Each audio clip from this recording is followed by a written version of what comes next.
मीही एक या कवी जगातला, माझा मजला मोहन सुटला, पोटामधल्या आगीसाठी रचुनी कवन फुंकावे. कवी बी रघुनाथ यांनी खरेच त्यांच्या रचनेतून कवी जीवनाचे सारच सांगितल्यासारखे वाटते नाही का?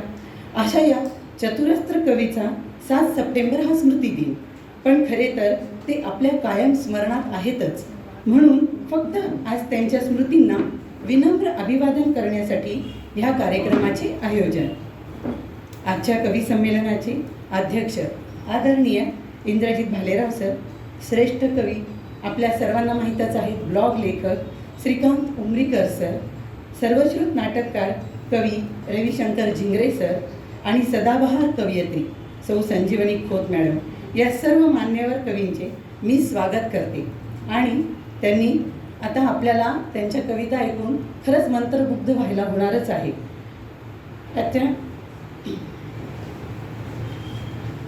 आत्ताच आपण त्या सर्वांचा स्वागत कार्यक्रम पार पाडला. आपण हा वृद्ध सत्कार स्वीकारल्याबद्दल मी सर्वांचे मनपूर्वक धन्यवाद मानते. संधिकाली चंद्र चांदण्या आल्या नभांगणी, धरेवरील नक्षत्र ताऱ्यांच्या कवी संमेलनाला, सुगंधही दरवळला दूरवर जाई मोगऱ्याचा, सारस्वतांच्या मांदियाळीत सर्वांच्या या स्वागताला. हे माझे शब्दसुमन फक्त या सर्व आपल्यासाठीच. भारा तांबे, माधव जुलियन, कुसुमाग्रज, गदिमा, इंदिरा संत, शांता सळकेपासून ते आजच्या संदीप खरे, गुरु ठाकूर अशा अनेक कवींनी त्यांच्या कवितेने मनावर राज्य केले. बी रघुनाथ हे सुद्धा शब्दांचे धनी. मग त्यांच्या या कार्यक्रमात आजचे दिग्गज कवी आपल्या कवितेच्या शब्दसुमनातून त्यांना भावांजली अर्पण करणार आहेत.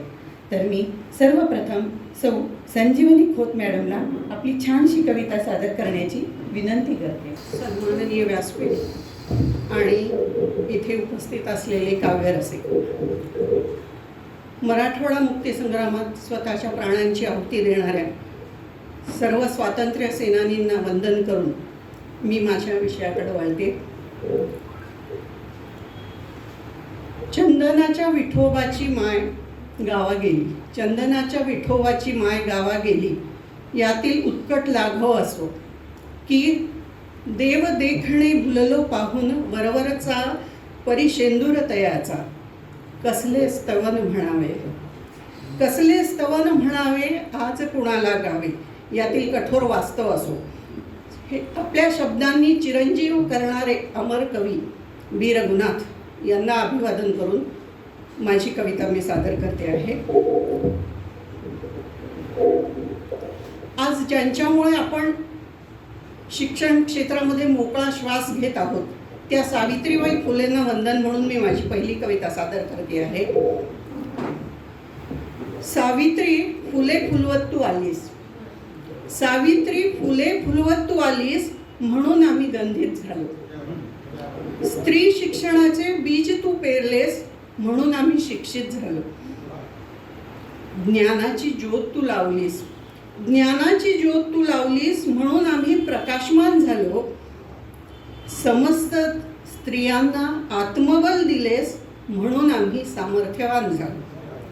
समस्त स्त्रियांना आत्मबल दिलेस, म्हणून आम्ही सामर्थ्यवान झालो. न्याय, समता, बंधुभावाचे ज्ञान दिलेस, म्हणून आम्ही आत्मनिर्भर झालो. न्याय, समता, बंधुभावाचे ज्ञान दिलेस, म्हणून आम्ही आत्मनिर्भर झालो. स्त्री शक्तीचे, स्त्री मुक्तीचे भान दिलेस, म्हणून आम्ही सुजाण जागर झालो. स्त्री शक्तीचे, स्त्री मुक्तीचे भान दिलेस, म्हणून आम्ही सुजाण जागर झालो. माय, पिढ्यानपिढ्यांवर उपकार तुझे, माय, पिढ्यांवर पिढ्यावर उपकार तुझे, कसे हे ऋण फेडावे. माय, पिढ्यानपिढ्यावर उपकार तुझे, कसे हे ऋण फेडावे. सावित्रीच्या लेकी म्हणून मिरवताना, सावित्रीच्या लेकी म्हणून मिरवताना अक्षरांशी असेच अक्षर नाते जडावे, अक्षरांशी असेच अक्षर नाते जडावे. धन्यवाद. तुला खरं सांगू, तुझं थोडं चुकलंच होतं सीते, खरं सांगू तुझं थोडं चुकलंच होतं. न केलेल्या अपराधासाठी तू स्वतःला जोखलं होतंस. आदर्श नारीची आदर्श प्रतिमा तू घडवली होतीस.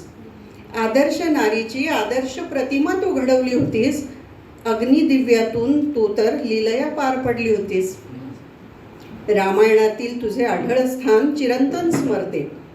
रामायणातील तुझे आढळ स्थान चिरंतन स्मरते. तुझ्या त्याग निष्ठा समर्पणाने तू शिरसावंद्य होते. पण एवढे रामायण घडूनही समाजमन बदलले नाही. पण एवढे रामायण घडूनही समाजमन बदलले नाही. सीतेच्या समर्पणाचे मोल अजूनही उमजले नाही. कारण तेव्हापासून आजतागायत स्त्री जळतेच आहे. तेव्हापासून आजतागायत स्त्री जळतेच आहे. स्वत्वाची खरी ओळख तिला तरी कुठे कळते आहे. समानतेच्या नावाखाली आजही स्त्री भरडते आहे.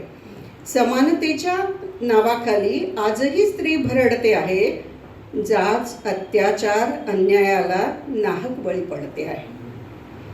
अग्नी परीक्षेचे दिव्य आजच्या स्त्रीलाही चुकले नाही. अग्निपरीक्षेचे दिव्य आजच्या स्त्रीलाही चुकले नाही. प्राक्तनाचे भोग तिचे आजही अजून हुकले नाही. आदर्शत्वाच्या कल्पनेतील राम आज जरी नाही. आदर्शत्वाच्या कल्पनेतील राम आज जरी नाही. अपेक्षा भारातून मुक्ती आधुनिक सीतेलाही नाही. अपेक्षा भारातून मुक्ती आधुनिक सीतेलाही नाही. धन्यवाद. वा, संजीवनी मॅडम, आपल्या शब्दांनी खरंच तृप्त केली. आपण खरंच सावित्रीचे लेखी म्हणून आज इथे कार्यक्रम पण सादर करतोय आणि बघायला पण आपल्या लेखी जमलेले आहे. खरंच त्या सावित्रीबाईंना नमस्कार. आता मी माननीय श्री रविशंकर झिंगरे यांना आपली रचना सादर करण्याची विनंती करते.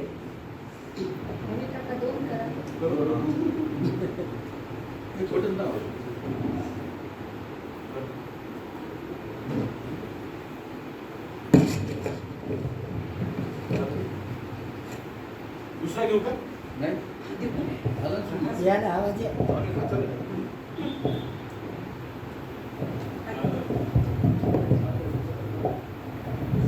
नमस्कार. आपण खरोखरच भाग्यवान आहोत. आज या परिसरामध्ये आपण बी रघुनाथांचं स्मरण करतो आहोत. या वाचनालयाच्या बाजूला जे B&C आहे ऑफिस, तिथं बी रघुनाथांनी काम केलेलं आहे. B&C मध्ये कारकुनाची नोकरी करताना अगदी काळावर ठसा उमटवणारं साहित्य या गृहस्थानं परभणीसारख्या शहरात जाऊन निर्माण केलं. आणखीन एक दुसरी गमतीची गोष्ट मला ही वाटते की या वाचनालयाची स्थापना 1901 सालची आहे.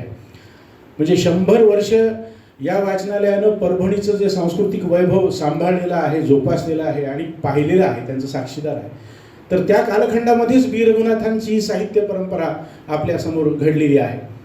आणि बी रघुनाथांच्या संदर्भात त्यांचं स्मरण करताना इतके विविध त्यांचे स्वभावाचे पैलू डोळ्यासमोर येतात की आपल्याला बी रघुनाथांचं आत्ता जे म्हणाले बोलताना की हा जो फोटो दिसतो आहे तो त्यांच्या खूप तरुणपणचा फोटो आहे. म्हणजे जर आपण टीनएजर्स म्हणतो त्या काळचा त्यांचा हा फोटो आहे. परंतु नंतर त्यांच्या चेहऱ्यावर आणि त्यांच्या एकंदर व्यक्तिमत्वामध्ये सुद्धा ही संसाराची सगळी ओढाताण, अनेक अडचणी, चिंता ह्या सगळ्या त्यांच्या चेहऱ्यावर दिसत होत्या. आणि खूप गळू असे खचलेले असे बी रघुनाथ आपल्यासमोर त्या काळामधले येतात. परंतु आम्ही बी रघुनाथांचा जो म्हणजे मी आणि रवी पाठकनं आम्ही मध्यंतरी एक फिल्म करण्यासाठी प्रयत्न केला होता बी रघुनाथांच्या संदर्भात. तर त्या बी रघुनाथांचा एक खट्याळपणा सुद्धा आमच्या समोर आला होता. म्हणजे विभा पाठकांच्या सोबत नंतर वांगीकर होते, गोपाळराव वांगीकरांच्या सोबत त्यांचं एक मित्रमंडळ होतं, उदेश्वर मित्रमंडळ. आणि त्या मित्रमंडळामध्ये त्यांचा म्हणजे वागण्याचे विविध पैलू, त्यांचा विनोदी स्वभाव, म्हणजे इतक्या विविध स्वभावांनी युक्त असलेला हा माणूस आणि इतक्या विविधांगी साहित्याची सेवा करणारा ही व्यक्ती, ही साहित्यिक आपल्या या परभणी शहरामध्ये राहिले. आणि त्यांचं स्मरण करण्यासाठी आज आपण सर्वजण इथे या गणेश वाचनालयामध्ये जमलेलो आहोत. ही खरोखरच खूप महत्त्वाची गोष्ट आहे आणि त्यांच्या स्मृतीला मी मनःपूर्वक अभिवादन करतो. आणि जसं आता सांगण्यात आले की 2 कविता सादर करायच्या आहेत, तर 2 कविता सादर करतो. कविता सुरू करण्याच्या आधी छोटीशी म्हणजे कविता मला सापडते कुठं कविता, मग ती कविता सापडलेली कविता तुमच्या समोर सांगतो. कारण कविता दिसते कुठं तर हे आयुष्याचं जे पुस्तक आहे आपलं, त्या पुस्तकात ज्या ओळी आहेत तर बिटवीन दी लाईन्स, हे बिटवीन दी लाईन्समध्येच कुठेतरी कविता पडलेली असते. आणि हे बिटवीन दी लाईन्स पुन्हा लाईन्समध्ये आणणं हे कवीचं काम असतं असं मला वाटतं. त्यामुळं या दोन ओळीमध्ये जो धूसर राहिलेला, अस्पष्ट राहिलेला अर्थ आहे, त्या अस्पष्ट राहिलेल्या अर्थाला शब्दांचं स्वरूप देता येतं का, हे याचा खटाटोप सतत कवी करत असतो. हालात बयानी एक वेगळी गोष्ट आहे, जसं पाहता ते तुम्ही मांडूही शकता, परंतु कविता हे दुःखाचं प्रकटीकरण असतं. कारण नेहमी असं म्हणतात की है सबसे मधुर वही गीत जिने हम दर्द के सूर में गाते. आणि मग हा दर्दाचा सूर स्वतःचाच नसतो तर समोरच्याचा असतो, आपल्या परिसराचा असतो, आपल्या परिवेशाचा असतो. आणि हा सूर ज्याला ऐकू आला तो त्याला शब्दामध्ये परावर्तित करण्याचा, मांडण्याचा प्रयत्न करत असतो. म्हणजे कवी नेहमी दुःखातच असतो असं नाही, परंतु हे जे थोड्या शक्यतामध्ये कुठे कुठे जे दुःखाची कण हे दिसतात ते भिडतात कुठेतरी आणि मग ते व्यक्त करण्याचा प्रयत्न होतो. तर अशी एक बिटवीन दी लाईन्स सापडलेली कविता मी सादर करण्याचा प्रयत्न करतो. शेवटी शेवटी म्हणजे अगदी शेवटी, शेवटी म्हणजे अगदी शेवटी, जेव्हा कुणाजवळच कुणालाही सांगण्यासारखं काहीच शिल्लक राहणार नाही. शेवटी म्हणजे अगदी शेवटी, जेव्हा कुणाजवळच कुणालाही सांगण्यासारखं काहीच शिल्लक राहणार नाही, तेव्हा शब्द दिसतील पुष्ट अवयवांच्या पुरंदरीसारखे. शेवटी म्हणजे अगदी शेवटी, जेव्हा कुणाजवळच कुणालाही सांगण्यासारखं काहीच शिल्लक राहणार नाही, तेव्हा शब्द दिसतील पुष्ट अवयवाच्या पुरंदरीसारखे, आपल्या मूळ अर्थाच्या अलंकारांनी नटलेले. आपल्या मूळ अर्थाच्या अलंकारांनी नटलेले. शेवटी म्हणजे अगदी शेवटी, शेवटी म्हणजे अगदी शेवटी शब्द लिहितील कविता. शेवटी म्हणजे अगदीच शेवटी शब्द लिहितील कविता, माणसांना एकापुढे एक कागदावर ठेवून. शेवटी म्हणजे अगदीच शेवटी शब्द लिहितील कविता, माणसांना एकापुढे एक कागदावर ठेवून. काळी गोरी उंच ठेंगणी खरी खोटी अशीच माणसे, काळी गोरी उंच ठेंगणी खरी खोटी अशीच माणसे. या सुंदर कविता माणसांनी लिहिलेल्या, या सुंदर कविता माणसांनी लिहिलेल्या, त्या शब्दांच्या कवी संमेलनात कवी असतील शब्द, त्या शब्दांच्या कवी संमेलनात कवी असतील शब्द. व्यासपीठावर श्रोते देखील शब्दच, दाद देखील माणसांना. व्यासपीठावर श्रोते देखील शब्द, दाद देतील माणसांना. शेवटी म्हणजे अगदी शेवटी, शेवटी म्हणजे अगदी शेवटी माणसांच्या निघतील डिक्शनरीज.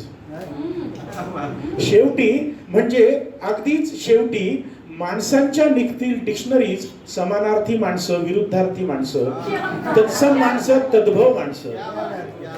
शेवटी म्हणजे अगदीच शेवटी माणसांच्याच निघतील डिक्शनरीज. समानार्थी माणसं, विरुद्धार्थी माणसं, तत्सम माणसं, तद्भव माणसं. शब्दांच्या घरात कपाटे असतील पुस्तकांची, शब्दांच्या घरात कपाटे असतील पुस्तकांची, त्यात माणसं निमूटपणे पडलेली. शब्दांच्या घरात कपाटे असतील पुस्तकांची, त्यात माणसं निमूटपणे पडलेली. त्यावेळी माणसांना होईल पश्चाताप शब्दांचा अयोग्य वापर केल्याचा. त्यावेळी माणसांना होईल पश्चाताप शब्दांचा अयोग्य वापर केल्याचा. शब्द तयार करतील माणसांच्या म्हणी, शब्द तयार करतील माणसांच्या म्हणी, वाक्प्रचार वगैरे. शेवटी म्हणजे अगदी शेवटी, कुणाजवळ कुणालाही सांगण्यासारखं काहीच शिल्लक राहणार नाही, तेव्हा धुसरच होतील सीमारेषा शब्द आणि माणसामधल्या.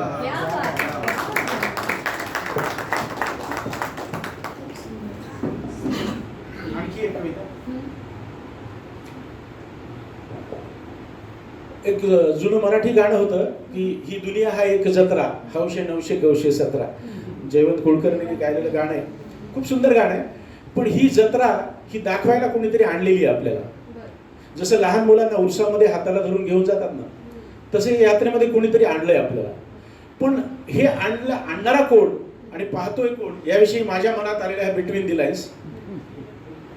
नुसताच फिरवत नाही तो आपल्याला, तो नुसताच फिरवत नाही तो आपल्याला हात धरून जत्रेमध्ये, नुसताच फिरवत नाही तो आपल्याला हात धरून जत्रेमध्ये देतो थोडंफार, देतो थोडंफार गळ्यात, हातात, पायात, डोक्यात, देतो थोडंफार गळ्यात, हातात, पायात, डोक्यात थोडंफार, किंवा खूप काही देतो आपल्या उंचीपेक्षाही जास्त, किंवा खूप काही देतो आपल्या उंचीपेक्षाही जास्त. आपण भयचकित होऊन पाहत राहतो फक्त, आपण भयचकित होऊन पाहत राहतो फक्त त्याचा हात हातात गच्च धरून, त्याचा हात हातात गच्च धरून, त्याच्या तोंडावर मिस्किल हास्य, त्याच्या तोंडावर मिस्किल हास्य, दोनही हातात दोन फुगे, डोळ्यांवर रंगीत गॉगल, डोक्यावर टोपी, हातात कचकड्याचं घड्याळ, तोंडात पुंगी, खिशात ओल्या गोळ्या, सगळं सगळं घेऊन जत्रेच्या बाहेर पडताना वाटतंच, हे सगळं सगळं घेऊन जत्रेच्या बाहेर पडताना वाटतंच त्यानं दिलं त्यापेक्षा खूप जास्त होतं जत्रेमध्ये, त्यानं दिलं त्यापेक्षा खूप जास्त होतं जत्रेमध्ये. आपल्याला त्यानं जत्रेमध्ये काही देण्यासाठी नाही, त्याच्या जत्रेत काय काय आहे हे दाखवण्यासाठी तर आणलं नाही.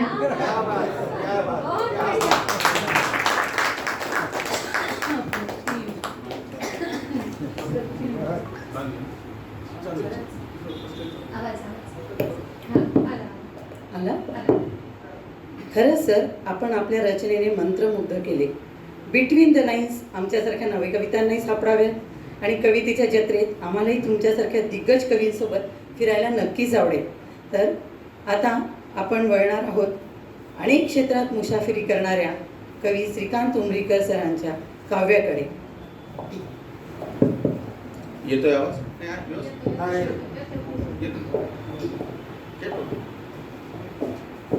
येतोय ह्याच्यामध्ये नीट येतो? चांगला आहे.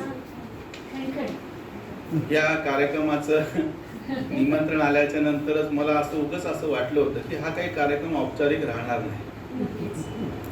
कळत न कळतपणे, माहीत नाही या प्रत्यक्ष भूमीचा काय गुण आहे ते, किंवा ह्या जागेचाच, म्हणजे परभणीचाही म्हणत नाही मी, या जागेचाच काहीतरी गुण आहे. कारण की अगदी काही दिवसांपूर्वी मी त्या घटनेचं नाव सांगत नाही आणि तिथे कविता वाचताना मला असं जाणवत होतं की काहीतरी वृक्षासारखं चालू आहे. उगाच आपण उभं आहोत म्हणायचं म्हणून म्हणतो आहोत, लोक काहीतरी जबरदस्तीच दाद द्यायला लागलेत किंवा देत नाहीयेत. आणि मला इथलं आमंत्रण आल्या आल्या असं वाटलं आणि मी पहिल्या ह्यांच्यापासून बघतो आहे. याच्या बाबतीत याने उल्लेख असा केला रवीनं बोलताना की बिटवीन द लाईन्स, आणि ते बारकावे सांगितले. मला अजून पुढे जाऊन बिटवीन द वर्ड्स, दोन शब्दांच्या मध्ये, जे माझ्या कविता संग्रहाचं नावच आहे, की इतके बारकावा. आणि तो शब्दांवरती बोलत असताना त्याचीच मला जुनी कविता आठवली. म्हणजे मी 10वी 12वीत असताना की जेव्हा शब्दांनी लाजा सोडल्या तेव्हा मी लिहिणं बंद केलं. ही रवीची जुनी कविता आहे आणि तिथपासून त्याचा हा प्रवास. आणि दुसरं, मला जी अतिशय वेगळी अशी कविता वाचायची त्याची आठवण इंद्रजित भालेरावांशी जुळते. मी, रवी आणि इंद्रजित भालेराव आम्ही दोघं बऱ्याचदा परभणीच्या आजूबाजूला फिरायला जायचो. नुसतंच चष्मे आबे हाया म्हणून इथे एक सुंदर अशी विहीर आहे, तिकडे आम्ही गेलेलो असताना त्यांची जी मला आवडती कविता आहे, विहिरीची कपार, कपारीत दुपार गाभाऱ्यावानी शीतळ शीतळ, कपारीत पारवा भोगीत गारवा, पाण्यात मासळी चपळ चपळ. तेव्हापासून म्हणजे साधारणतः 1990ची गोष्ट असेल ती, 90-92ची गोष्ट असेल ती, त्याची एक लय माझ्या डोक्यात बसली होती. आणि नंतर आता मागच्या वर्षी रुद्रेश्वर म्हणून लेणी आहे, अजिंठा लेणी सगळ्यांना माहिती आहे. आता गणपतीचे दिवस चालू आहेत. महाराष्ट्रातला सगळ्यात प्राचीन 6-6.25 फुटी गणपती जो आहे तो त्या ठिकाणी आहे. रुद्रेश्वर लेणी आहे, 2000 वर्षापूर्वीचा अजिंठा लेणीच्या कालखंडातला तो गणपती. आणि त्या परिसरात मला जी कविता सुचली त्याची जी लय आहे ती इंद्रजित भालेरावांच्या कवितेशी जुळणारी आहे. आणि दुसरं एक मला असं वाटलं की एक तर मी कधीच प्रत्यक्ष बी रघुनाथ महोत्सवात माझी कविता म्हणलेली नाही. मी इतरांच्या कविता सादर केल्या, रसयात्रा आम्ही सादर केल्या आणि असं वाटायचं की आपलंच संस्था आहे, आपणच करत आहोत, तर आपण कशाला हे करायचं. पण अर्चनाचा आणि संदीपचा असा आग्रह होता की नाही, आम्हाला तुमच्याच कविता ऐकायच्या आहे. आणि त्याच्यात मला दुसरी एक भावना अशी होती की मग आपण जुनं काय ऐकवायला नको, असं जर असेल तर आपण नवीनच ऐकूया. ही कविता आहे रुद्रेश्वर लेणी जी आहे आणि वाडीचा किल्ला आहे त्या परिसरातली. आणि दुसरी ही कविता मी त्याला जुळी असलेलीच कविता वाचणार आहे. डोंगर माथा सचैल नाहतो पाऊस रिमझिम जवळनी दूर. डोंगर माथा सचैल नाहतो पाऊस रिमझिम जवळनी दूर. पोपट रंगी मखमालीचा हिरवा हिरवा दाटे पूर. डोंगर माथा तो जो सगळा परिसर आहे. आणि माझं तुम्हाला आग्रह आहे, मल्हारिकांतला मी मुद्दाम घेऊन गेलो, तुम्ही सगळे एकदा अजिंठ्याच्या डोंगराची जी मागची बाजू आहे, आपण अजिंठा पाहतो, तिथे जरूर जा. आणि आत्ताचा सध्याचा जो आत्ताचं जे वातावरण आहे इतकं अप्रतिम आहे, इतक्या ठिकठिकाणी झरे तिथे वाहत आहेत, म्हणजे प्रसिद्ध असलेले धबधबे सोडून. डोंगर माथा सचैल वाहतो, डोंगर माथा सचैल नाहतो पाऊस रिमझिम जवळने दूर. पोपट रंगी मखमालीचा हिरवा हिरवा दाटे पूर. कभिन्न काळा कातळ फोडून पाणी उसळे झरा होऊनी. मंत्रघोष व चैतन्याचा सभोवताली तुषार सिंचुनी. वाऱ्यावरती नाद उमटतो, वाऱ्यावरती नाद उमटतो, सुरात मिसळून जातो सूर. पोपट रंगी मखमालीचा हिरवा हिरवा दाटे. कभिन्न काळा कातळ फोडून पाणी उसळे झरा होऊनी. मंत्र घोष व चैतन्याचा सभोवताली तुषार सिंचुनी. वाऱ्यावरती नाद उमटतो, सुरात मिसळून जातो सूर. पाऊस रिमझिम जवळने दूर, पाऊस रिमझिम जवळने दूर. वनात कोणी मनात कोणी सुखे नाचते पिसे फुलवणी. कानी येती मयूर केका कानावर पाणी, कानी येती मयूर केका पानामधुनी वाजे ठेका. नादाउनी मग खुळे पाखरू सुरकन मारी हवेत सूर. पाऊस रिमझिम जवळने दूर, पाऊस रिमझिम जवळने दूर. ते तुम्ही म्हणला तसं ब्रेथलेस सारखं आहे, ते म्हणताना श्वास सगळे. वनात कोणी मनात कोणी सुखे नाचते पिसे फुलवणी. वनात कोणी मनात कोणी सुखे नाचते पिसे फुलवणी. कान येती मयूर केका पानामधुनी वाजे ठेका. नादाउनी मग खुळे पाखरू हवेत मारी सुरकन सूर. पाऊस रिमझिम जवळने दूर, पाऊस रिमझिम जवळने दूर. तळ्यात वाकुनी पळस शोधतो लाल फुलांचे हसरे क्षण क्षण. तळ्यात वाकुनी पळस शोधतो लाल फुलांचे हसरे क्षण क्षण. काठावरची शिळा एकटी शिल्पासाठी झुरते कणकण. चरता चरता गायीचे मग तिथेच अडूनी राहते खूर. पाऊस रिमझिम जवळने दूर, पाऊस रिमझिम जवळने दूर. डोंगर माथा सचैल नाहतो पाऊस रिमझिम जवळने दूर. पोपट रंगी मखमालीचा हिरवा हिरवा दाटे पूर. डोंगर झाडी आभाळ पाणी जलरंगातील ठिपका आपण. डोंगर झाडी आभाळ पाणी जलरंगातील ठिपका आपण. भव्य रूप ते पाहून मिटते ताठर मनीचे आपुले मी पण. डोंगर झाडी आभाळ पाणी जलरंगातील ठिपका आपण. भव्य रूप ते पाहून मिटते ताठर मनीचे आपुले मी पण. चैतन्याच्या अनुभूतीने भरून येतो इवला ऊर. पाऊस रिमझिम जवळने दूर, पाऊस रिमझिम जवळने दूर. डोंगर माथा सचैल नाहतो पाऊस रिमझिम जवळने दूर. पोपट रंगी मखमालीचा हिरवा हिरवा दाटे पूर, हिरवा हिरवा दाटे पूर. दात दुहेरी पाहिजे, पाठांतराला पाहिजे दात. दुसरी एक कविता आहे आणि मी परत इंद्रजित भालवा सरांचा उल्लेख यासाठी करतो आणि योगायोगानं रवी पण आहे इथे. लयीतलं कोणी लिहित नाही आजकाल अशी तक्रार आहे आणि सगळ्यांना असं वाटतं की काय म्हणजे ओल्ड फॅशन, काही आता नवीन जी विद्रोहाची आणि अशा पद्धतीची भाषा असते. म्हणा या करोना काळात मला असं उगाच वाटलं की ही लय आपण का हरवून बसलो. अतिशय सुंदर असे शब्द, सुंदर असा निसर्ग, अतिशय छान असं आपल्याकडे असताना आपण काय त्या सगळ्या जुने काहीतरी, त्याच्यानंतर विविध इजम, त्याच्यामध्ये काही प्रतीक तुमचे हिंदू धर्माचे कसे येतात, बौद्ध धर्माचे कसे येतात, इस्लामचे कसे येतात, येत नाही, ह्याच्यावरती का अडकून पडलो. आणि मग ह्या कवितेमध्ये माझ्या नकळत असं लक्षात आलं की आपण सगळ्याच गोष्टी घेतलेल्या आहेत. ह्या कवितेमध्ये गीतासारखं ध्रुवपदावरती आपण प्रत्येकाच्या नंतर येतो. ही दुसरी जी कविता आहे त्याला जुळी आहे, ती पुढं पुढं सरकत जाते. त्याच परिसरात गवताळा अभयारण्य आहे, पितळखोऱ्याची लेणी आहे, अंतूरचा किल्ला आहे, त्या ठिकाणी एक अतिशय सुंदर असा दर्गा आहे अंतूरच्या किल्ल्यावरती. आणि त्या परिसरातली ही दुसरी कविता, मी त्याला जुळ्या कविता म्हणतो, त्याच परिसरातली, जसं तिकडे एक धबधबा आहे इकडे पण एक धबधबा आहे, फक्त ही कविता पुढे पुढे सरकत जाते, ध्रुवपदासारखी वापस येत नाही. बाकी लईचा प्रयोग तसाच केलेला आहे. गवताळ्याच्या वनराईतून जाता फिरुनी येतो भरुनी गर्द पोपटी हिरवाईने आपुला डोळा. गवताळ्याच्या वनराईतून जाता फिरुनी येतो भरुनी गर्द पोपटी हिरवाईने आपुला डोळा. पाखर गाणी ऐकत ऐकत दगडामधून झुळझुळणाऱ्या पाण्याच्या पायातील वाजे घुंगुरवाळा. चंद्र कोरसा डोंगर छेदुनी, चंद्र कोरसा डोंगर छेदुनी हिरवाईचे तुरे लेऊनी. चंद्र कोरसा डोंगर लेऊनी हिरवाईचे तुरे लेऊनी कातळ चुळका देत पहारा.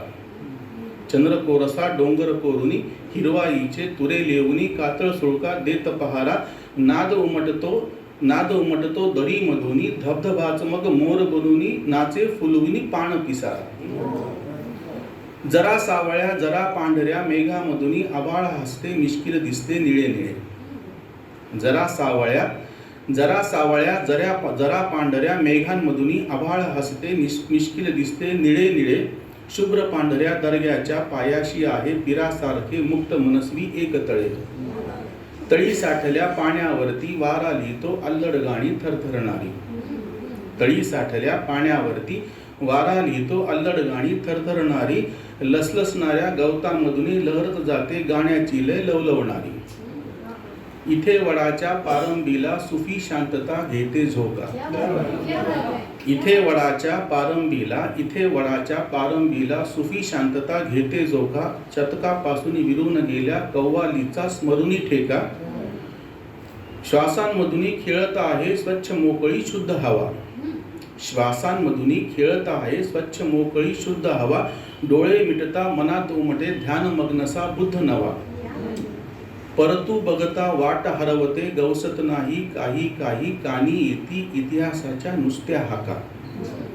परतू बघता वाट हरवते गवसत नाही काही काही कानी येती इतिहासाच्या नुसत्या हाका. कालपटाच्या विरून गेल्या जीर्ण शीर्ण हिमरूशालीचा कुणी शिवावा कुशल हाताने टाका टाका. कुणी शिवावा कुशल हाताने टाका टाका. कुणी शिवावा कुशल हाताने टाका टाका. खरंच जलरंगातील ठिपका आपण. किती सुंदर. रताळा अभंगाचं वर्णन तर अतिशय मोहक. खरंच आपल्याला सगळ्यांनाच तिथे जाऊन भेट द्यावी नक्कीच वाटेल ह्या कविता ऐकून. हे तर आपण मान्यच करूया. आणि ती लय जी धरली होती सर तुम्ही त्याच्यामुळे आम्हाला अजून ती कविता ऐकायला खूप सुंदर वाटत होतं. आता आपण आपल्या सर्वांचे आदरस्थान असलेले प्राध्यापक इंद्रजित भालेराव सरांना मी कविता सादर करण्यासाठी विनंती करते.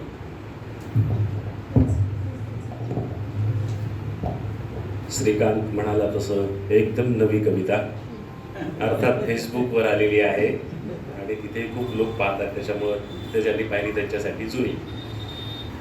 कवितेचं नाव आहे सद्गुणांनाही शत्रू असतात. सद्गुणांनाही शत्रू असतात. चळू नकोस ढळू नकोस सद्गुणांनाही शत्रू असतात. ही कविता लिहिताना डोळ्यासमोर गोगलगाय आहे. म्हणजे गोगलगाय पण माणूसच आहे. तुझ्या कोवळ्या मांसावर कावळे सदैव टपलेले तुझी शिंग मोडायला निरागस लेकरही शिकलेले. तुझ्या कोवळ्या मांसावर कावळे सदैव टपलेले तुझी शिंग मोडायला निरागस लेकरही शिकलेले. कुणाचं घोडं मारलं नाहीस तरी तुला मारलं जाईल. कुणाचं घोडं मारलं नाहीस तरी तुला मारलं जाईल. काळ त्याला खाणार असला तरी तो तुला आज खाईल. कुणाचं घोडं मारलं नाहीस तरी तुला मारलं जाईल. काळ त्याला खाणार असला तरी तो तुला आज खाईल.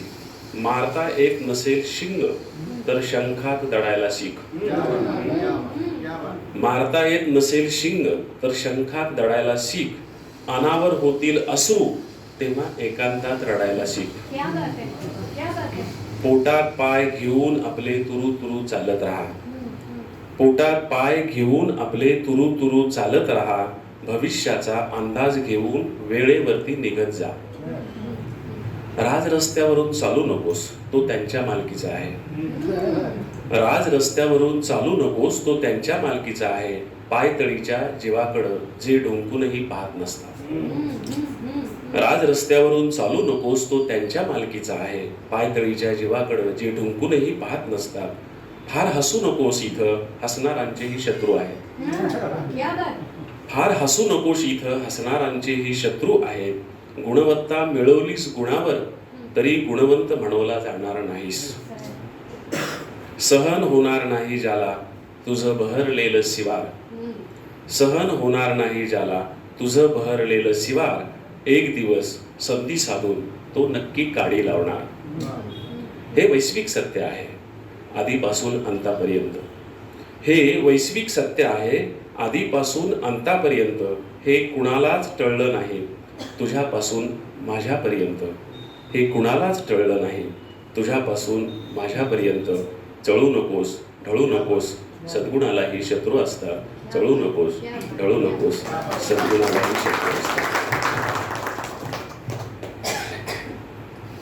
कृतीचं नाव आहे आपण. आपला जन्म गाड्यावर बसण्यासाठी आहे असं कधी वाटलंच नाही. आपला जन्म गाड्यावर बसण्यासाठी आहे असं कधी वाटलंच नाही. लहानपणापासून इतर बाळांचेच गडगड गाडे ओढत राहिलो. आपला जन्म गाड्यावर बसण्यासाठी आहे असं कधी वाटलंच नाही. लहानपणापासून इतर बाळांचेच गडगड गाडे ओढत राहिलो. माहेराहून येणाऱ्या आजीच्या गाडीत टनाटणा उड्या मारून पोरं बसले, तरी मी खाली मान घालून गाडी मागं चालत राहिलो. माहेराहून येणाऱ्या आजीच्या गाडीत टनाटणा उड्या मारून गावातली पोरं बसली, पण मी सख्खा नातू असूनही खाली मान घालून गाडी मागं चालत राहिलो. आजी म्हणाली, याला कव्हा शहाणपण येईल ते येऊ रे देवा. आजी म्हणाली, याला कव्हा शहाणपण येईल ते येऊ रे देवा. पुढं मोठं झाल्यावरही दुसऱ्यांच्याच शिफारसी करत राहिलो. पुढं मोठं झाल्यावरही दुसऱ्याच्याच शिफारसी करत राहिलो. मग मानगुटीला धरून सज्जनांनी बसवलं सन्मान. पुढं मोठं झाल्यावरही दुसऱ्यांच्याच शिफारसी करत राहिलो. मग मानगुटीला धरून सज्जनांनी बसवलं सन्मानांच्या जागी. बाजूला होऊन सन्मानांच्या जागा दिल्या मित्रांना, तर त्यांनीच साधला उभा दावा गुप्तपणे. बाजूला होऊन सन्मानाच्या जागाही दिल्या मित्रांना, तर त्यांनीच साधला उभा दावा गुप्तपणे. तरी कळलं नाही कधीच कानाचे पडदे गेले फाटून, वास्तव जेव्हा कानावर आदळलं. तरी कळलं नाही कधीच कानाचे पडदे गेले फाटून, वास्तव कानावर आदळलं तेव्हा. आपलं कोण परक कोण कळलं नाही, शत्रूंच्या पुढं पुढं केलं.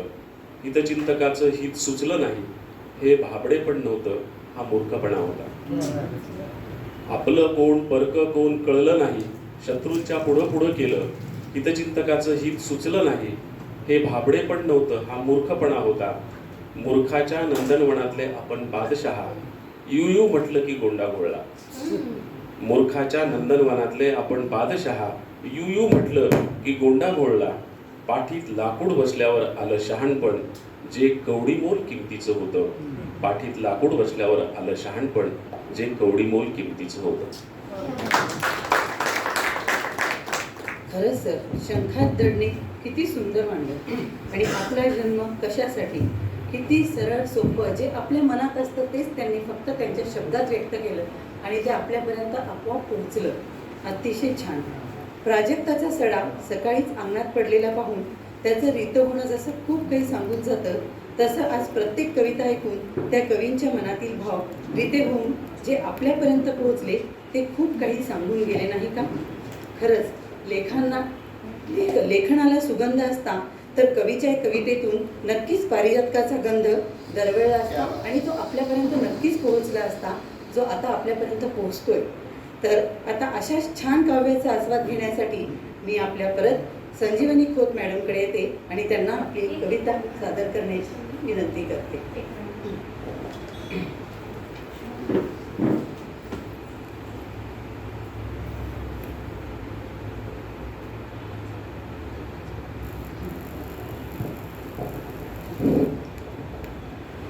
अर्चना, तू ज्येष्ठ कवी म्हणालीस, ऐकायला छान वाटलं मला. श्रेष्ठ कवी म्हणालीस, हेही छान वाटलं. पण खरं सांगू का, मला सुरुवातीला थोडंसं दडपण आलं होतं, कारण व्यासपीठावर बसलेले सगळेच दिग्गज आहेत भालेराव सर तर माझे गुरु राहिलेले आहेत. MA मराठीला त्यांनी गदिमांच्या चैत्रवनाची सैर आम्हाला करवली होती. आणि समोर देखील अनेक दिग्गज मंडळी आहेत ज्यांनी परभणीचा सांस्कृतिक इतिहास, सामाजिक इतिहास, शैक्षणिक इतिहास सगळ्यामध्येच आणि वैज्ञानिक देखील. आमचे मांडाकळीकर सर बसलेले आहेत. मांडाकळीकर सर समोर आहेच आहे. सर्वांनी आपलं नाव कोरलेलं आहे त्यावर. त्यामुळं मला थोडंसं दडपण आलं होतं, पण सर्वांचंच ऐकून आता बरंचसं हायसं वाटतं आहे. आता एक कविता माझी सादर करते. शब्दधून या कवितेचं शीर्षक आहे शब्दधून. शब्द होतात कविता, शब्दच होतात कथा. शब्द होतात कविता, शब्दच होतात कथा. शब्दातून बहरते शब्दांची गाथा. शब्द फुलवतात शब्दांची फुलबाग. शब्द फुलवतात शब्दांची फुलबाग. शब्दच फुलवतात शब्दांचा अनुराग. शब्दांची शब्दांना शब्दांची शब्दसाथ. शब्दांना शब्दांनी शब्दसाथ. शब्दांचा शब्द झुला झुलतो शब्दात. शब्दांचा शब्द झुला झुलतो शब्दात. शब्दांनी साधावा शब्दांशी संवाद. शब्दांनी साधावा शब्दांशी संवाद. शब्दांनी द्यावा शब्दांना प्रतिसाद. शब्दांचे शब्दांशी शब्द नाते जडावे. शब्दांचे शब्दांशी शब्द नाते जडावे. शब्दांचे ऋण अपार शब्दांनीच ते फेडावे. शब्दांचे ऋण अपार शब्दांनीच ते फेडावे. शब्दांनीच ते फेडावे. खरंच मॅडम, शब्दांचे वर्णन अतिशय सुंदर. मॅडम, तुमच्या काव्याने खरंच तुम्ही आमच्या मनाला भारून टाकता. 1955 साली इंद्रजित भालेराव सर आणि उमरीकर सर यांनी बी रघुनाथ यांचे समग्र साहित्य प्रकाशित केले. त्यामुळे आज ते आपल्याला बऱ्याच प्रमाणात वाचायला पण मिळते. आणि तेच आज दिग्गज कवी आपल्याला इथे या संमेलनाला लाभले, हे आपले भाग्यच नाही का? तर आता मी अस्सल मातीशी नाते असलेले कवी इंद्रजित भालेराव सरांनी आपली अजून एक कविता सादर करावी अशी त्यांना शेवटी गरज आहे.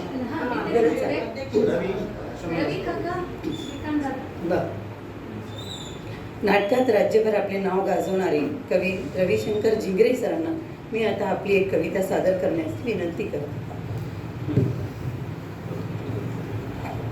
हॅलो.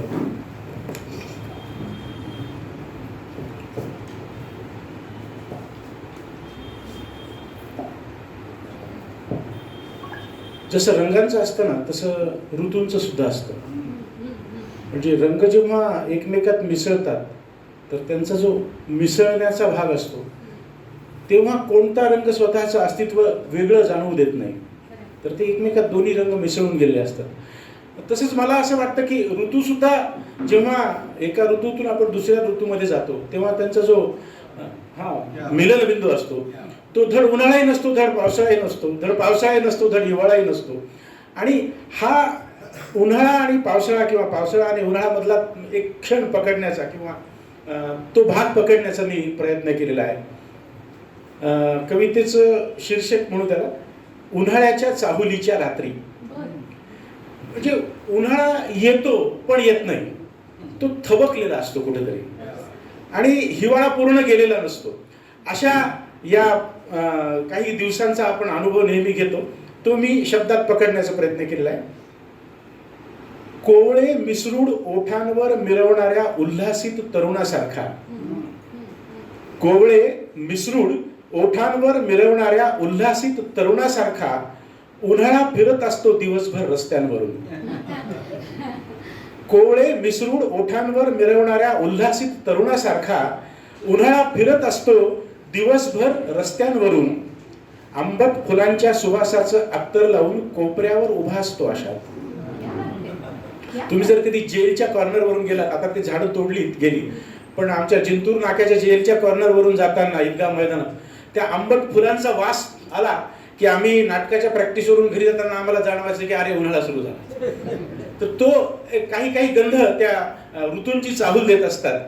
आंबट फुलांच्या सुवासाचं अत्तर लावून कोपऱ्यावर उभा असतो अशा रस्त्यांच्या कडेने थंड पेयांच्या दुकानांची मांडामांड झाली असली तरी, रस्त्यांच्या कडेने थंड पेयांच्या दुकानांची मांडामांड झाली असली तरी अजून चहाच मिळतो आहे तिथे.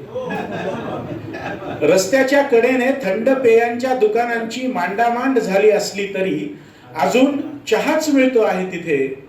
मागच्या वर्षी विकत घेतलेला लांब लचक पांढरा रुमाल गळ्यात टाकून निघालेली मंडळी, मागच्या वर्षी विकत घेतलेला लांब लचक पांढरा रुमाल गळ्यात टाकून निघालेली मंडळी तो कानाला बांधावा की नाही या संभ्रमात आहेत अजून तरी.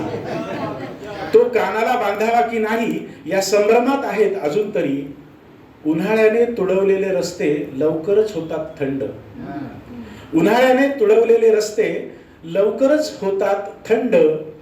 घरी थांबून अभ्यास करणाऱ्या गुणी मुलासारखा, घरी थांबून अभ्यास करणाऱ्या गुणी मुलासारखा उन्हाळा रात्री दिसत नाही रस्त्यांवर. घरी थांबून अभ्यास करणाऱ्या गुणी मुलासारखा उन्हाळा रात्री दिसत नाही रस्त्यावर.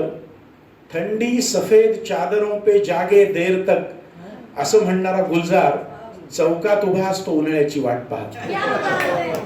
थंडी सफेद चादरों पे जागे देर तक असं म्हणणारा गुलजार चौकात उभा असतो उन्हाळ्याची वाट पाहत. सकाळी अजून आळसावतो उन्हाळा पांघरुणातच. सकाळी अजून आळसावतो उन्हाळा पांघरुणात. मग भांग वगैरे पाडून पुन्हा उभा राहतो कोपऱ्यावर. मग भांग वगैरे पाडून पुन्हा उभा राहतो कोपऱ्यावर. वावटळीने विस्कटलेले केस सावरत थंडी चोरून पाहते कोपऱ्यावरच्या उन्हाळ्याकडे. वावटळीने विस्कटलेले केस सावरत थंडी चोरून पाहते कोपऱ्यावरच्या उन्हाळ्याकडे. उन्हाळा खुणावतो तिला रात्री भेटण्यासाठी. उन्हाळा खुणावतो तिला रात्री भेटण्यासाठी.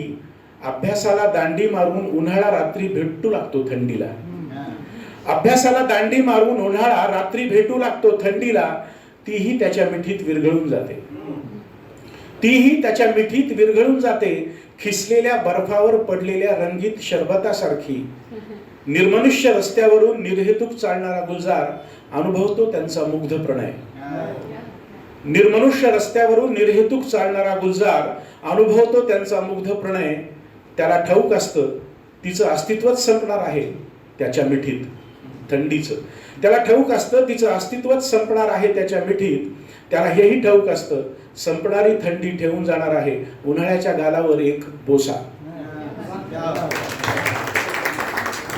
उन्हाळा पण इतका सुंदर असू शकतो हे त्यांनी इतकं छान शब्दात वर्णन केलं. नाही तर आपण परभणीच्या उन्हाळ्याला तर दखरखीत उन्हाळा आला बाहेर नको. पण खरंच ही कविता ऐकल्यावर आपणही उन्हाळ्याचा अनुभव छानच घेऊ शकतो नाही का. खरंच आपल्या शब्दांची जादू वेगळीच आहे. आता मी कवी बी रघुनाथ यांच्या वाङ्मयाचे अभ्यासक उमरीकर सर यांना आपली कविता सादर करण्याची विनंती करते.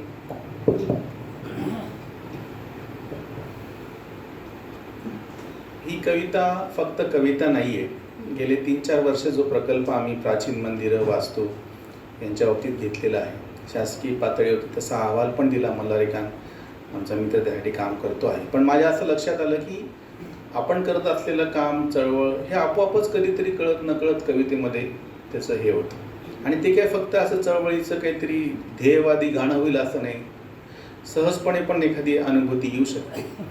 तशी ही कविता त्या सगळ्या गेल्या 2-3 वर्षातल्या मराठवाडाभर प्राचीन मंदिरं आणि वास्तूंच्यासाठी काम करत असताना अगदी कालच एका औरंगाबादच्या तरुण हौशी पर्यटकांनी आवर्जून फोन करून सांगितले की नवीन किल्ल्याचे अवशेष सापडलेले आहेत म्हैसमाच्या डोंगराच्या पाठीमागे. आणि त्याचा जो उत्साह होता बोलण्यातला की मला तिथं कशा पायऱ्या सापडल्या, ते टाकं कसं आहे, त्या ठिकाणी तटबंदीचे अवशेष कसे आहेत आणि मी कसं फिरत गेलो होतो. आणि ते जे गाव आहे त्याच्यावरूनच आपण त्याचं नाव नंदगिरीवाडी किल्ला कसा ठेवावा वगैरे वगैरे. मला असं उलटं वाटलं की त्यानं जो फोटो पाठवला ते जे दगड आहेत तिथले ते आपल्याला काही सांगू पाहतात आणि आपण ऐकत नाही. कोरी व चिरे दगडांचे बोलती उसासून खंत, इतिहास सांगतो आम्ही ऐकण्या कुणान उसंत. कोरी व चिरे दगडांचे बोलती उसासून खंत, इतिहास सांगतो आम्ही ऐकण्या कुणान उसंत. घे कुशीत वाहत्या नदीला विस्तीर्ण मोकळा घाट, घे कुशीत वाहत्या नदीला विस्तीर्ण मोकळा घाट, पायऱ्या उतरत्या बांधीव, सजीवती देखणा काठ. तप करण्या बसुनी गेले, किती साधू आणि किती संत. कोरीव चिरे दगडांचे, बोलती उसासून खंत. इतिहास सांगतो आम्ही, ऐकण्या कुणा नवसंत. वेलांटी दार कमानी, छत भिंती चान ठिकाणा. त्या वाडीच्या किल्ल्यावरती एक नुसतीच कमान आता शिल्लक आहे, कारण त्याच्यातून पूर्णपणे त्या उत्तर महाराष्ट्राचा सगळा नजारा दिसतो, म्हणजे अशी त्या काठावरती आहे आणि बाकी काही शिल्लक नाही आहे. वेलांटी दार कमानी, छत भिंती चान ठिकाणा. बुरुजाचा भक्कम अजुनी, हा ताठ लढाऊ बाणा. लाविता कान दगडाला, ललकारी होई जिवंत. इतिहास सांगतो आम्ही, ऐकण्या कुणा नवसंत. मंदिरच बनते कविता, शिल्पांकित दगडामधुनी. एक मी आवर्जून खुलासा करतो, काही जणांना माहीत नसेल, मराठवाड्यातली प्राचीन मंदिरं ही शिल्पकलेचा उत्कृष्ट असा आविष्कार आहे. आणि म्हणजे तिथं फक्त देवी देवता हा भाग वेगळा, पण जो शिल्प आविष्कार आहे तो असा अप्रतिम आहे. आणि काही ठिकाणी तर विशुद्ध कला आपण म्हणतो की काही देवाचा कुठेच काही संबंध नाही. मंदिरच बनते कविता, शिल्पांकित दगडामधुनी. घंटेचा नाद निनादे, पठणाचा स्वर ये अजुनी. ही कला कुसर ही नक्षी, करी कातळ साजीवंत. इतिहास सांगतो आम्ही, ऐकण्या कुणा नवसंत. ऐकण्या कुणा नवसंत. दरवाजा मोडून पडला, ढासळती चिरे गढीचे. दरवाजा मोडून पडला, ढासळती चिरे गढीचे. गुळगुळीत ओटा गाई, गोडवे मागच्या पिढीचे. दरवाजा मोडून पडला, ढासळती चिरे गढीचे. गुळगुळीत ओटा गाई, गोडवे मागच्या पिढीचे. उद्ध्वस्त गडीची शाबूत, पायरीच कीर्तिवंत. इतिहास सांगतो आम्ही, ऐकण्या कुणा नवसंत. इतिहास सांगतो आम्ही, ऐकण्या कुणा नवसंत. कोरीव चिरे दगडांचे, बोलती उसासून खंत. इतिहास सांगतो आम्ही, ऐकण्या कुणा नवसंत. ऐकण्या कुणा नवसंत. खरंच या कवितेने आम्ही शब्द झालो आहोत. ह्याच्यावर बोलणं म्हणजे मला फक्त अरुणा ढेरे यांच्या एक 4 ओळी इथे आठवतात. दिसतो अजून मला माती खालच्या मातीत, असावे एखादे बीज तसा उष्ण सशक्त शब्द. दिसतो अजून मला माती खालच्या मातीत, असावे एखादे बीज तसा उष्ण सशक्त शब्द कवितेमध्ये थांबलेला. उष्ण सशक्त शब्द कवितेमध्ये थांबलेला. खरंच प्रत्येक कवीला तो शब्द गवसत असतो, थांबलेला. तसेच या शब्दांचे सामर्थ्य घेऊन प्रत्येक कवी आपल्या भावपूर्ण कविता येथे सादर करीत आहेत आणि त्या आपल्याला मनापर्यंत पोहोचतही आहेत. आता मी हीच कवी संमेलनाचे पुढे नेत आहे आणि प्राध्यापक इंद्रजित भालेराव सरांना आपली कविता सादर करण्याची विनंती करतोय. कवितेचं नाव आहे वाद. वाद वाद. विचार सगळे पुढ्यात ठेवून गुणदोषांची केली तुलना. विचार सगळे पुढ्यात ठेवून गुणदोषांची केली तुलना. गुण सगळे काळजात ठेवून अवगुणास फासाला चुना. अमोकवादी तमोकवादी भांडू लागले नुसते भांड. अमोकवादी तमोकवादी भांडू लागले नुसते भांड. परस्पराला ताणा कितीही संपत नाही वितंडवाद. वादावादी करत राहिले पडद्या मागून सगळे वादी. वादावादी करत राहिले पडद्या मागून सगळे वादी. दुर्लक्षून मग कंठ शोषतो आत्मखुणेचा झालो आधी. वादावादी करत राहिले पडद्या मागून सगळे वादी. दुर्लक्षून मग कंठ शोषतो आत्मखुणेचा झालो आधी. या झाडाचा वाद कोणता, या पक्षाचा वाद कोणता. जीभ उचलूनी स्पर्शून टाळू म्हणू नका मज निसर्गवादी. या झाडाचा वाद कोणता, या पक्षाचा वाद कोणता. जीभ उचलूनी स्पर्शून टाळू म्हणू नका मज निसर्गवादी. एकेकाळी इतिहासामध्ये धर्मांनी उच्छाद मांडला. एकेकाळी इतिहासामध्ये धर्मांनी उच्छाद मांडला. सांप्रत काळी या वादांनी माणूस ओखळामध्ये कांडला. सांप्रत काळी या वादांनी माणूस ओखळामध्ये कांदला, माणूस ओखळामध्ये कांदला. खरंच आमंत्रितांचे सगळे कविता ऐकून असं वाटतं, म्हणजे मला माझ्या शब्दात काही सांगावं वाटते यांच्या सगळ्यांच्या कविता ऐकून. क्षणही थबकतात सरकताना पुढे, यांच्या कविता ऐकून क्षण काय म्हणतायत आज. क्षणही थबकतात सरकताना पुढे, हे खरं की असे क्षण वाट्याला येतात फार थोडे. क्षणही थबकतायत ह्यांच्या कविता ऐकून, आणि असे क्षण खरंच आपल्या सगळ्यांच्या आयुष्यात फार थोडे येतात. ह्या दिग्गज कवितांच्या कविता ऐकण्याचे क्षण आपल्या वाट्याला फार थोडे येतात. तर असे हे क्षण आणि ह्या कवी संमेलनाचे सगळ्या कविता आता आपण ऐकलेल्या आहेत. तर मी आभार प्रदर्शनासाठी अर्चना डावरे यांना विनंती करते. धन्यवाद शुभांगी. आज जसं श्रीकांतदादा म्हणाला की इथं आल्यानंतर एक औपचारिकता गळून पडते. दादा ते खूप खरं आहे. आज खूप दिवसांनी असं वाटलं की मी कवी संमेलन ऐकलं आणि एका कवी संमेलनात मी बसलेली आहे आणि खरं सांगते आज मला समोर बसायचं होतं. सूत्रसंचलनाचं अवघड काम शुभांगीला देऊन टाकलं. म्हटलं मला ऐकायचं आहे कारण माझे सगळे लाडके कवी व्यासपीठावर आहेत आणि आभार प्रदर्शनाचा प्रोटोकॉल गणेश वाचनालयाचा खूप कडक आहे, तरी पण मला बोलायचं आहे. संजीवनी ताई म्हणाल्या की अर्चना मला ज्येष्ठ म्हणालीस. ताई तुम्ही ज्येष्ठ आहात. तुम्ही लिहिता, तुमच्या कविता मी ऐकते आणि आजही तुमच्या शब्दांवर आम्ही प्रेम करतो आणि ते शब्द आम्ही कानामध्ये साठवलेत. त्यामुळे तुमचे वेगळे असे आभार मानणारच नाही मी. आज ऋणातच राहणार आहे कारण हा सगळा परिवार माझा आहे आणि तुमचे ऋणच व्यक्त करते. श्रीकांत दादामध्ये बसलाय. तो म्हणाला की गणेश वाचनालयाचे मी कार्यक्रम केले आणि खरंच तो घरातलाच. पण माझा आज आग्रह होता की नाही दादा मला तुझ्या कविता ऐकायच्यात आणि तो नेहमी ब्लॉग लिहितो आणि वेगवेगळे विषय मांडत असतो. एके दिवशी त्यांनी काकावर खूप छानसं लिहिलं होतं. त्या दिवशी मी काकांना फोन केला आणि म्हणलं मी श्रीकांत दादाला म्हणणार आहे की ये हात मुझे दे दे ठाकूर आणि इतकं सुंदर लिहितोस तर काहीतरी मला पण त्यात मिळालं पाहिजे.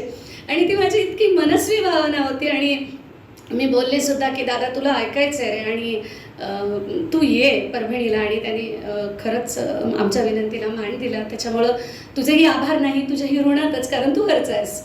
त्याच्यानंतर गंमत अशी की व्यासपीठावर सगळ्यांना मी ताई दादा काका असं संबोधते.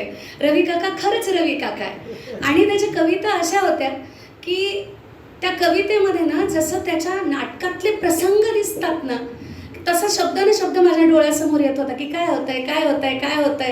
म्हणजे त्याचा उन्हाळा हिवाळा असो नाही तर आधीच्या कविता असो अगदी मनापर्यंत ओतप्रोत जात होते आणि ते सगळं काही त्या शब्दांमधून ते मांडलेलं पोहोचत होतं.